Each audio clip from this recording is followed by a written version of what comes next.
আমাদের গ্রামের সৌন্দর্যকে বাড়িয়ে তোলে এই বকুল ফুল গাছটি। আপনারা কি এরকম মোটা বকুল ফুল গাছ কখনো দেখেছেন? তো আজকে বাসা যাওয়ার সময় মনে হলো যে আমাদের ধীপুর গ্রামের কিছু প্রাকৃতিক সৌন্দর্য আপনাদের সাথে শেয়ার করা যাক। এটা হলো আমাদের খেলার মাঠ। সকাল বিকাল আমরা এখানে খেলাধুলা করি। ক্রিকেট, ফুটবল দুইটাই বন্ধ আছে, কারণ মাঠের কাজ চলছে। বালু দিয়ে মাঠটা বড় হয়ে গেলেই আবার খেলা স্টার্ট হবে। চারিদিকে সবুজে ঘেরা আমাদের ধীপুর গ্রাম। আপনি যদি প্রকৃতিকে সত্যিই ভালোবাসেন, তো সব জায়গায় এর সৌন্দর্যকে দেখতে পাবেন। প্রকৃতির একটি নিজস্ব সুর আছে যা অনেকেই শুনতে পায়। আমাদের গ্রামের সৌন্দর্যকে বাড়িয়ে তোলে এই বকুল ফুল গাছটি, যা আমাদের ঐতিহ্য। তো এই রাস্তাটি আপনারা দেখতে পাচ্ছেন, এই রাস্তাটি খুব সুন্দর, যা আমাদের মোটকপুর নিয়ে যায়।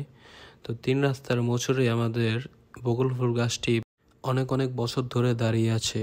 তো এরকম মোটা বকুল ফুল গাছ আমাদের এলাকা ছাড়া আমি অন্য কোথাও দেখিনি। তো আপনারা দেখলে কমেন্ট করে জানাবেন। তো আজকের মতো এ পর্যন্তই। ভালো লাগলে লাইক কমেন্ট করে পাশেই থাকবেন। আল্লাহ হাফেজ।